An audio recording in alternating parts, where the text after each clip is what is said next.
Pengertian minyak bumi. Minyak bumi juga disebut minyak mentah atau petroleum, sering dijuluki sebagai emas hitam.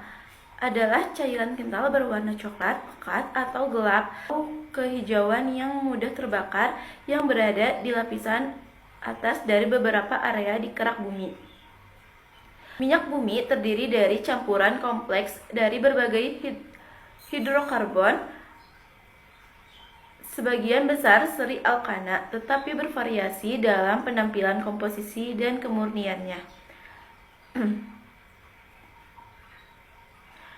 Minyak bumi diambil dari sumur minyak di pertambangan minyak.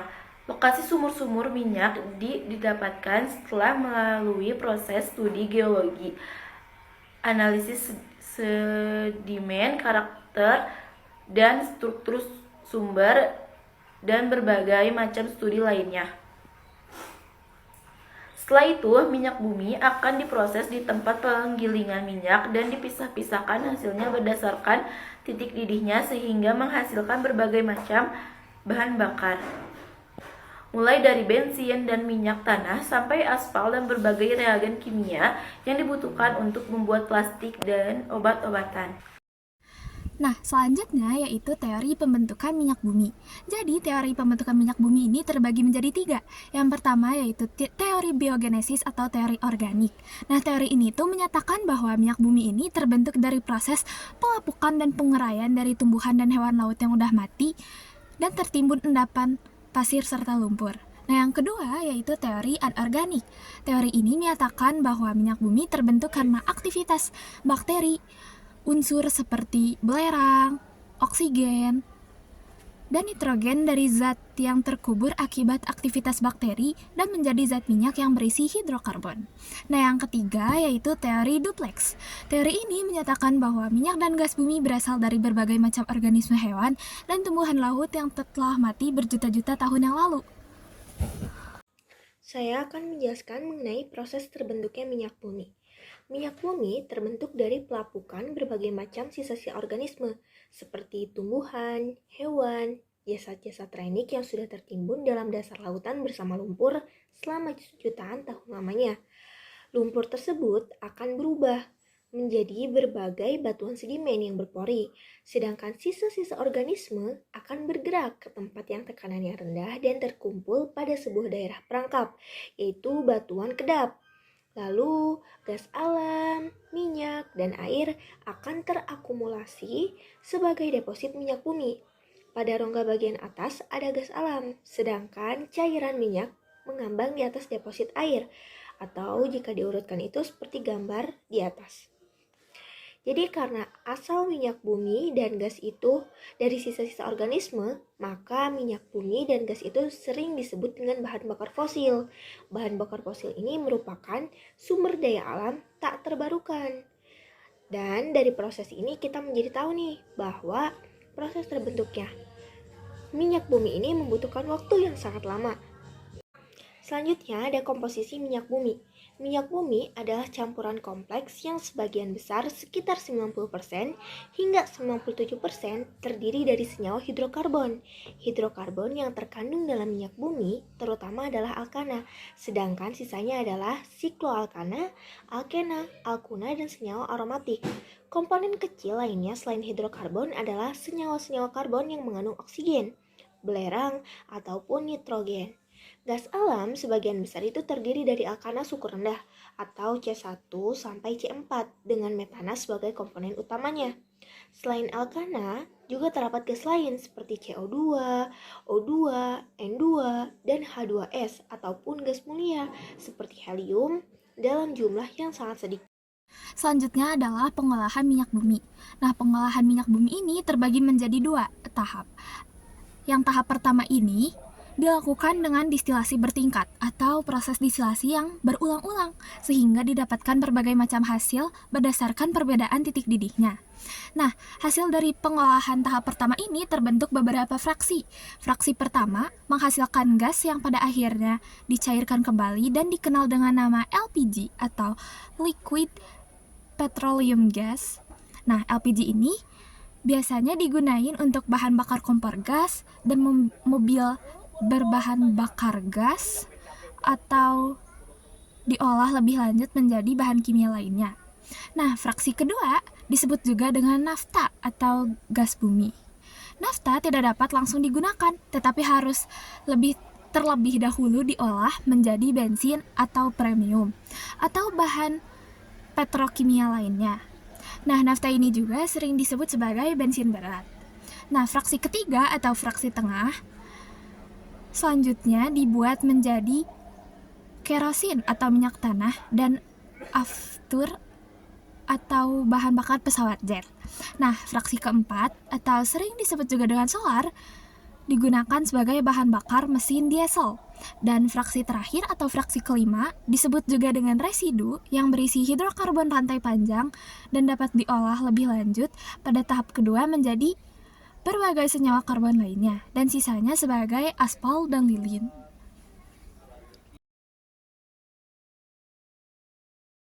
Selanjutnya yaitu pengolahan tahap kedua. Nah, yang pertama ada perengkahan atau cracking. Pada proses ini dilakukan perubahan struktur kimia senyawa-senyawa hidrokarbon yang meliputi pemecahan rantai, alkilasi atau pembentukan alkil, polimerisasi atau penggabungan rantai karbon, reformasi atau perubahan struktur, dan isomerisasi atau perubahan isomer. Nah, yang kedua ada ekstraksi. Ekstraksi ini yaitu pembersihan produk dengan menggunakan pelarut sehingga didapatkan hasil yang jauh lebih baik. Nah, selanjutnya ada proses kristalisasi. Proses pemisahan produk-produk melalui perbedaan titik cairnya. Misalnya, dari pemurnian solar melalui proses pendinginan, penekanan, dan penyaringan akan diperoleh produk sampingan lilin. Nah, yang terakhir ada pembersihan dari kontaminasi atau treating. Nah, pada proses ini, pengolahan tahap pertama dan tahap kedua yang terjadi, kontaminasi atau pengotoran. Kotoran-kotoran ini harus dibersihkan dengan cara menambahkan soda NaOH, tanah liat, atau hidrogenasi. Hasil proses tahap kedua ini dapat dikelompokkan berdasarkan titik didih dan jumlah atom karbon pembentuk rantai karbonnya. Atau di luar ruangan oleh bahan kimia, fisika, atau biologis. Apapun yang mengubah karakteristik alami atmosfer dikutip dari lama resminya. WHO menyatakan bahwa alat rumah tangga, kendaraan, industri, dan kebakaran hutan adalah sumber utama polusi udara. Partikel karbon monoksida, ozon, nitrogen dioksida, dan sulfur dioksida adalah polutan yang berdampak pada kesehatan. Polusi udara luar dan dalam ruangan menyebabkan penyakit pernapasan dan masalah kesehatan lainnya. Menjadikan faktor utama morbiditas dan mortalitas. Hampir semua orang di seluruh dunia, 99% menghirup udara yang tercemar dan melampaui batas pedoman WHO, terutama di negara berpenghasilan rendah dan menengah. Dampak polusi udara. Penyebab dan dampak pencemaran udara yang paling utama selalu terkait dengan manusia. Manusia menjadi penyebab utama dan terbesar terjadinya pencemaran udara. Pun manusia pula yang merasakan dampak terburuk dari terjadinya pencemaran udara. Pencemaran udara merupakan salah satu kerusakan lingkungan berupa penurunan kualitas udara karena masuknya unsur-unsur berbahaya ke dalam udara atau atmosfer bumi. Unsur berbahaya yang masuknya ke dalam atmosfer tersebut berupa karbon monoksida CO, nitrogen dioksida NO2, klorofluorokarbon CFC, sulfur dioksida SO2, hidrokarbon HC, hidrokarbon HC, benda partikulat, timah Pb, dan karbon dioksida CO2. Unsur-unsur tersebut bisa disebut juga sebagai polutan atau jenis-jenis bahan pencemaran udara. Masuknya polutan ke dalam atmosfer yang menjadikan terjadinya pencemaran udara bisa disebabkan dua faktor, yaitu faktor alam dan faktor manusia. Penyebab pencemaran udara dari faktor alam adalah aktivitas gunung berapi yang mengeluarkan abu dan gas vulkanik, kebakaran hutan, dan kegiatan mikroorganisme. Polutan yang dihasilkan biasanya berupa asap, debu, dan gas. Saya akan menjelaskan mengenai penyebab polusi udara. Polusi udara berasal dari faktor alam seperti erupsi gunung berapi, kebakaran hutan, dan mikroorganisme yang menghasilkan asap, debu, dan gas. Selain berasal dari faktor alam, manusia juga berkontribusi terhadap polusi udara melalui berbagai aktivitas, di antaranya itu pembakaran. Pembakaran seperti membakar sampah rumah tangga dan industri yang dapat menghasilkan polutan seperti asap, debu, grit, dan gas seperti CO atau karbon monoksida dan NO atau nitrogen monoksida. Adapun pembakaran hidrokarbon yang tidak sempurna akan menyebabkan terjadinya polusi udara. Selanjutnya, proses peleburan juga berkontribusi. Proses peleburan juga berkontribusi seperti dalam pembuatan baja, soda, semen, keramik, dan aspal. Proses ini menghasilkan debu, uap, dan berbagai jenis gas. Lalu ada aktivitas pertambangan dan penggalian. Aktivitas pertambangan dan penggalian pun menghasilkan debu sebagai polutan utamanya. Lalu ada proses pengolahan dan pemanasan. Proses pengolahan dan pemanasan seperti dalam industri makanan, pemrosesan daging, ikan, dan juga yang lainnya itu menyebabkan polutan. Polutan yang muncul meliputi asap, debu, dan bau yang bervariasi. Selanjutnya ada proses polusi udara. Dilansir dari situs resmi NASA, polusi udara disebabkan oleh partikel padat dan cair dan gas-gas tertentu yang tersuspensi di udara. Partikel padat dan cair yang tersuspensi di udara disebut aerosol. Partikel-partikel tersebut dapat berasal dari banyak sumber. Banyak aerosol memasuki atmosfer ketika aktivitas pembakaran bahan bakar fosil seperti minyak bumi, batu bara, dan kayu. Sebagian partikel dan gas aerosol berasal langsung dari sumber-sumber tersebut, tetapi ada juga yang terbentuk melalui reaksi kimia di udara. Aerosol juga dapat berasal dari tempat lain, seperti abu gunung api yang meletus, debu, serbuk sari dari tanaman, knalpot kendaraan, pabrik, hingga kebakaran hutan. Aerosol dapat memengaruhi cara cahaya mengenai bumi. Beberapa aerosol memantulkan sinar matahari, sementara yang lain menyerap sinar matahari tergantung warna partikelnya. Nah, selanjutnya kita masuk ke jenis-jenis dari polusi udara atau biasa juga dikenal dengan nama polutan. Nah, yang pertama ada gas CO2 atau karbon dioksida.